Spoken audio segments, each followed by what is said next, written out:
aquí estamos de nuevo. Vamos a tener la segunda parte de esta sesión del día de hoy, lunes 7, en la que van a intervenir el profesor Emmanuel Mariño de la Universidad de Lyon, Saint-Étienne, y la profesora Martina Binatea de la Universidad del Pacífico, Perú. Hemos hecho ese cambio que habíamos anunciado y Arnulfo pues, se conectará mañana. Bien, pues sin más dilación, sin más preámbulos, voy a dar la palabra al profesor Emmanuel Mariño para que, yo creo que es la ponencia más teórica del bloque, nos hable del método antropológico como nueva perspectiva sobre la burla, innovaciones críticas y límites científicos. Emmanuel, tienes la palabra, 20 minutos, cuando quieras. Muchas gracias, Carlos. Saludos a todos los compañeros y amigos del equipo y gracias al GRISO por haber organizado, a pesar de las circunstancias, este encuentro digital. Bueno, para empezar, diré que el marco de esta reflexión será el de la burla en general, tomando como corpus de referencia las jácaras de Quevedo en particular, con naturalmente una posible ampliación a la prosa satírico-burlesca como son El Buscón, La Hora de Todos o Los Sueños. El punto de partida será la constatación de ricas ediciones críticas, sean las recientes del Parnaso Español, del profesor Arellano, la de 2016 en Bolchiro y la que saldrá en octubre de 2020, o de la obra completa en prosa de Rey, Alfonso Rey de 2003, en la que se puede contemplar, en todas estas ediciones, anotaciones anecdóticas y hermenéuticas que mejoran de modo muy apreciable las de Astrana Marín en 32, Felicidad Buendía 61, etcétera, etcétera. Estas insuperables ediciones rematan décadas de esfuerzos editoriales impulsadas desde las primeras ediciones de Aldrete. Todo se ha dicho, pues, acerca de la obra satírico-burlesca de Quevedo, y no solo desde la señalada perspectiva editorial. La crítica también agotó documentos de archivo biográfico y demás fuentes políticas, socioculturales y religiosas ubicadas dentro o fuera de la obra de este genio del barroco. Sin embargo, la crítica contemporánea ha conceptualizado nuevas herramientas que, si nada van a cambiar en la crítica quevedesca, sí podría aportar una novedosa manera de leer o releer la burla, los textos burlescos, a la que quizá podría aportarle un nuevo aliciente, nuevos enfoques, nuevos horizontes, perspectivas y puntos de vista. Concretamente, partiré de la hipótesis de que las herramientas de la llamada literatura antropológica pueden dar lugar a nuevos debates sobre la manera de la burla de Quevedo y demás textos, ya sea en la obra poética como en la narrativa, en todo caso, en sus obras de corte burlesco, una tonalidad que, por cierto, permite superar la barrera epistemológica de los géneros. ¿Se puede hablar de literatura antropológica en el caso de la obra burlesca de Quevedo? ¿En qué medida? ¿Cuáles son concretamente las aportaciones y los límites de este nuevo punto de vista de la crítica? ¿Se puede perfilar alguna aplicación editorial, una nueva forma de anotar hermenéuticamente por parte de estos textos y partiendo de este ámbito crítico como es la literatura antropológica? Empezaré pues por el contexto teórico. La literatura, como sabemos, pertenece a la rama de las ciencias humanas, cuando la etnología se clasifica en las ciencias sociales. El caso es que las categorías epistemológicas, útiles por cierto, no siempre corresponden a realidades concretas, en particular en el ámbito de la creación artística en general y en la literatura en particular. Este apunte es aún más válido en determinados contextos como son el barroco y en más periodos de hibrideces y más mestizajes culturales, humanos o sociales, en particular aquellos acontecidos tras la conquista del Nuevo Mundo con su cosmología tan distinta a la de la vieja España. En efecto, obras pertenecientes a la literatura colonial, por ejemplo, dan cuenta de una voluntad de presentar aquel mundo desconocido y diferente, que es preciso comentar describiéndolo previamente para comunicarles una representación a quienes no podían acudir al nuevo continente. Evidentemente, esta literatura cobraba, además de su interés literario, un aspecto etnológico obvio, dejando de ser stricto sensu únicamente crónicas, narrativa, poesía o teatro. Obras híbridas, pues, que necesitan a su vez conceptos híbridos, que permitan superar los géneros epistemológicos, las categorías que limitan estas producciones bivalentes, de las que solo se podía percibir sea el aspecto literario, sea el etnológico, faltando una herramienta transdisciplinar útil al momento de forjar una representación crítica completa de tal y como son estas obras complejas. La crítica norteamericana, de hecho, forjó el concepto de antropología cultural, que propone releer determinadas obras desde perspectivas híbridas e interdisciplinares, tal y como lo expone Alain-Michel Boyer en Literature et Ethnologie, un artículo de 2001. Acerca de la antropología cultural, sin embargo, señala Pierre Lassave, en una obra titulada Sciences sociales et littérature, fechada en 2002, que no se analiza ni los aspectos literarios de por sí, ni tampoco los históricos, sino que subraya la manera como esta literatura difunde en los lectores, es decir, la sociedad, representaciones mentales que, por irrumpir en un marco ficcional, son recibidos bajo la forma de figuras, mitos y demás personajes, que al fin y al cabo acaban influyendo en los propios hechos sociales y relaciones humanas. Entendemos, de hecho, la ambivalencia de esta nueva rama de la crítica que, según la proporción de elementos éticos o etnológicos, influirá en una representación científica o mimética del otro, o según prevalezcan los componentes estéticos o literarios, difundirá una representación poetizada e irreal. En todo caso, este tipo de enfoque analiza de modo dinámico e interactivo la proporción de imaginario colectivo que conllevan todas las representaciones interculturales, sea en la obra ficcional, sea en el contexto social, y la manera como ambas influyen la relación a la alteridad. Desde esta perspectiva, incluso interviene en la representación del otro la cultura propia de quien recibe el texto. Demostró Claude Reichler en Littérature et anthropologie de la représentation à l'interaction dans une relation de la Nouvelle-France au XVIIe siècle, en el 2002, que toda representación, cualquier representación de la cultura ajena, conlleva una parte de autorrepresentación, lo cual corresponde con la proyección de la identidad propia en la ajena. El crítico francés arranca en las representaciones de la literatura tal y como aparecen en La Rochefoucauld y La Bruyère, cuando retratan la sociedad francesa del XVII, pero también funciona el armazón crítico cuando se trata de literatura colonial, por ejemplo, Brebeuf, en cuyas obras asoman los cánones culturales de los jesuitas, que dan cuenta de la identidad de pueblos ajenos a partir de referencias identitarias propias. En el área española, en el contexto español, las producciones literarias coloniales varían según los referentes culturales,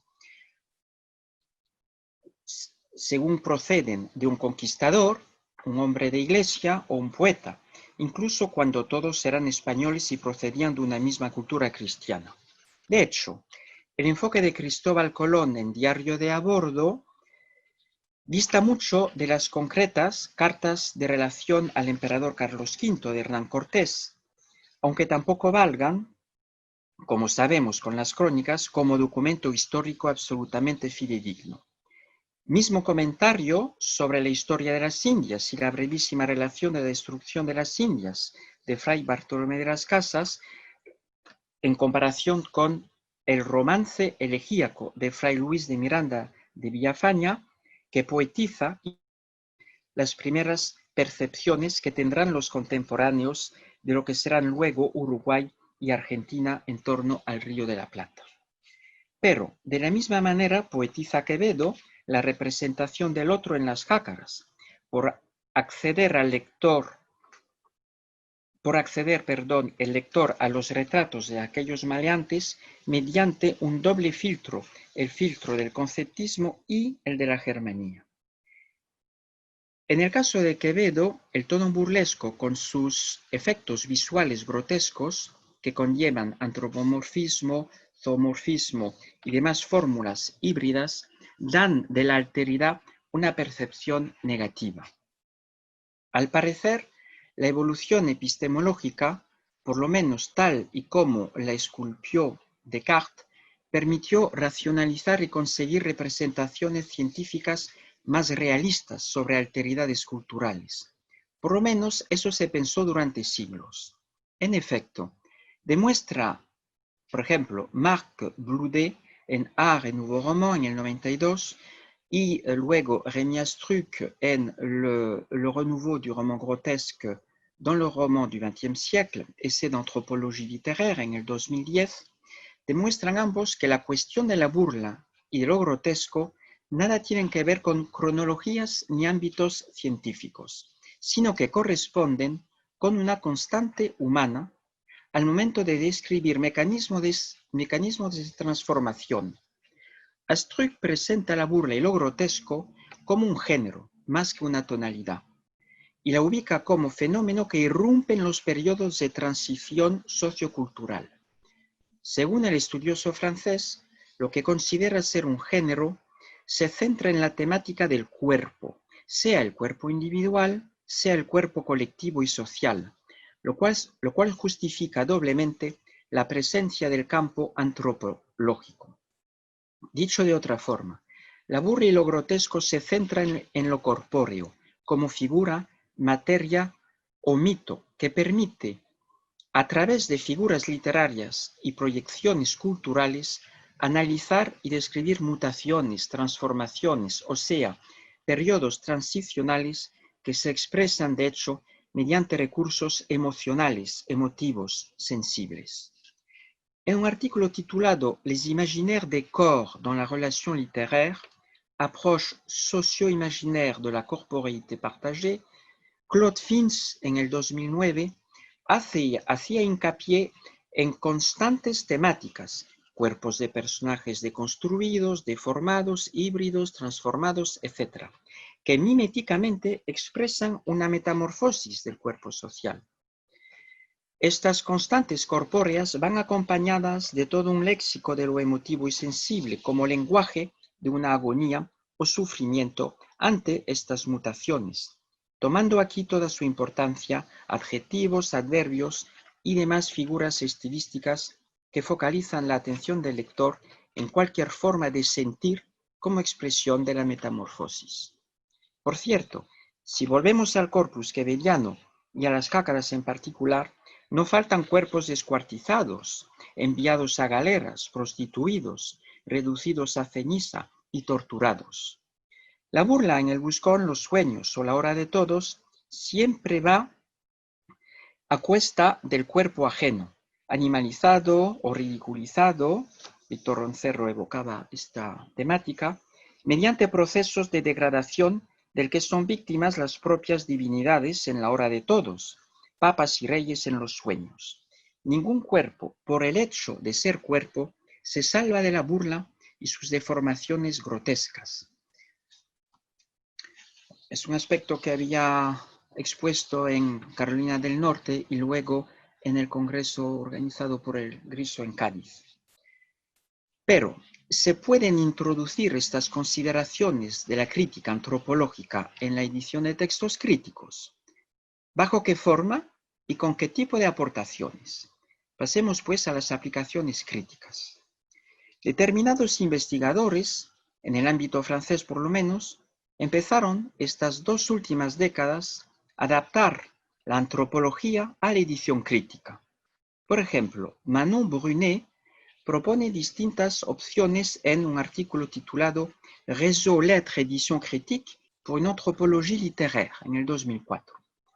La estudiosa del Quebec propone darle mayor importancia a la correspondencia del escritor, por ejemplo, como vínculo con el cuerpo social, al momento en que escribió el texto. Dicho de otra forma, se trata de atribuirle mayor liderazgo a distintos elementos contextuales y paratextuales en la notación hermenéutica. La estudiosa incluso pugna por considerar los manuscritos como procesos genéticos en el proceso de escritura, más que como documentos más o menos desconectados estilísticamente de la versión final. De hecho, se trata de contextualizar aún más en el sentido de tomar la notación desde una relación entre lo literario y lo social, y no solo vinculando lo literario con lo cultural o histórico.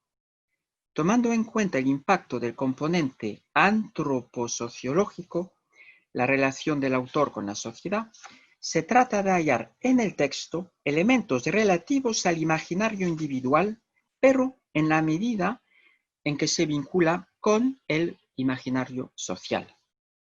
Por otra parte, la estudiosa también toma en línea de cuenta que cualquier método de anotación hermenéutico resulta de una concepción de la teoría literaria y de la historia de la literatura. Arraigando el propósito en la concepción literaria del quebequense Henri Raymond Casgrain, propone tomar en cuenta el proceso social de la creación literaria, las modalidades según las cuales las relaciones sociales que tenían el autor al momento de redactar el texto determinan la versión final dentro del marco cultural en que se creó. Inspirándose en Clément Moizan, autor de un libro titulado Qu'est-ce que l'histoire?, fechado en 1987, propone considerar la historia literaria no solo como un fenómeno literario, un relato de datos, un relato de hechos, en que se separa de un lado la vida del texto y del otro la vida antropológica y social del autor, considerando esta vez la historia de la literatura como la huella de lo antropológico social sobre el texto. Se propone aquí Moizan apreciar la interacción mutua de ambos ámbitos en el proceso de escritura, es decir, lo literario y lo social.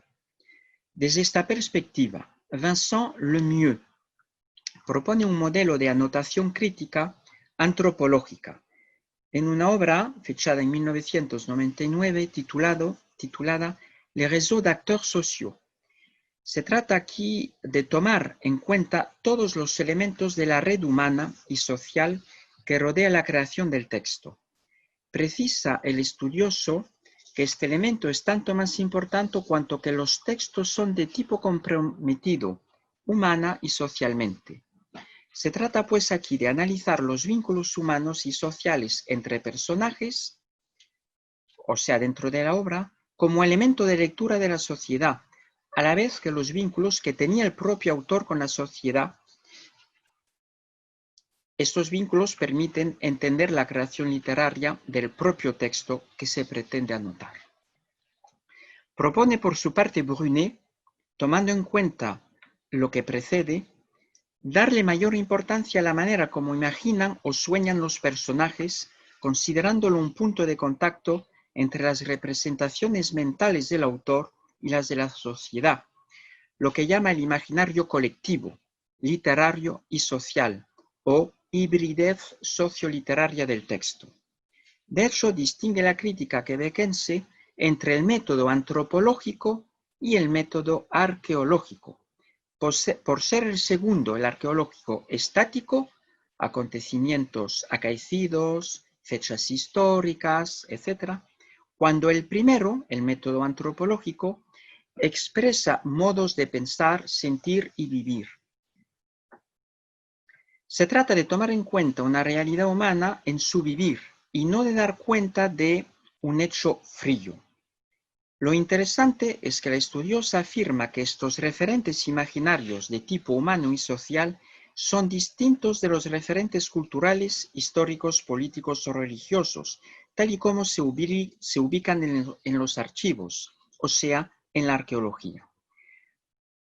Confirma este propósito tomando en cuenta la obra de Catherine Ailes, Caos y una obra inglesa titulada Caos y Orden, dinámicas complejas en la literatura y las ciencias, fechada en 2014, en que se afirma que la notación hermenéutica debería profundizar en estos fenómenos caóticos, cito, desconocidos todavía y subterráneos, que también capitanean la creación literaria. Se trata de considerar que, cito, la dinámica de este proceso es invisible para el historiador tradicional que no consigue hallar lo vivo en lo muerto, pues tropieza constantemente en lo que llama hechos. Aquí acaba la cita.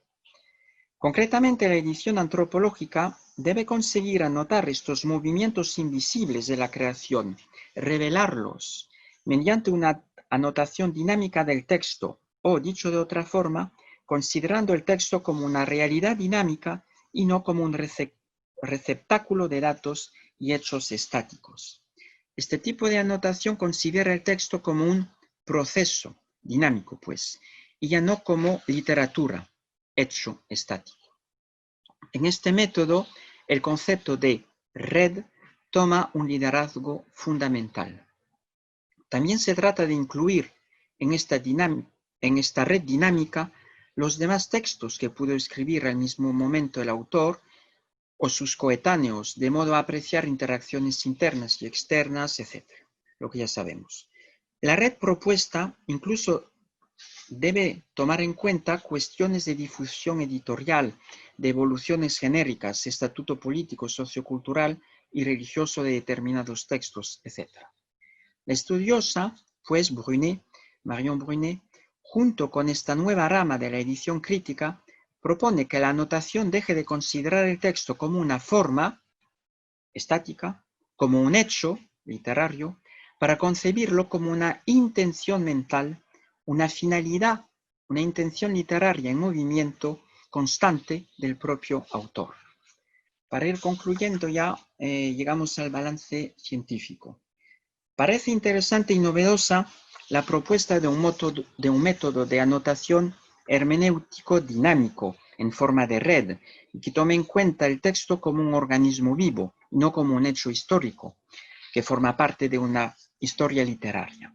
La anotación en forma de red o de comparatismos multifocales, biografía, epistolario, lectura contrastiva interna y externa, contexto político y sociocultural, etc., hace hincapié en la literatura como realidad en movimiento, como forma dinámica. Más que el cruzar y variar datos científicos que pudieron influir en el texto anotado, se trata de poner de realce las interacciones entre los múltiples campos epistemológicos que deben intervenir en la anotación, es decir, demostrar la manera como el texto nace de un dinamismo general de acontecimientos consecutivos y diversos, las vías por las que pasó, una forma de genética de flujos, pliegues y despliegues. Se trata, pues, de conseguir una anotación del texto que le permita al lector sentir el texto como un ser vivo, que interactúa con su contexto humano y social y no solo con los hechos culturales, históricos, políticos o religiosos. Existen, sin embargo, límites en este tipo de anotación, en particular en el marco de textos de corte satírico y burlesco. No se trata tanto de problemáticas cronológicas como podría ser el Siglo de Oro, con archivos alterados o perdidos, pues determinados textos satírico-burlescos contemporáneos sufrieron alteraciones análogas. La cuestión de la literatura burlesca, cuando da en la sátira política y religiosa, se confronta a una censura que altera o aniquila versiones textuales, incluso para textos que pudieran formar parte de dicha red antroposociológica. Dicho de otra forma, anotar en forma de red dinámica y antropológica la literatura del Siglo de Oro puede resultar una propuesta de aproximación y relectura novedosa de los textos auriseculares, siempre que la creación de una red comparatista sea factible, cosa muy dificultosa en el caso de escritores tan comprometidos en su tiempo como han sido, por ejemplo, Quevedo. Gracias.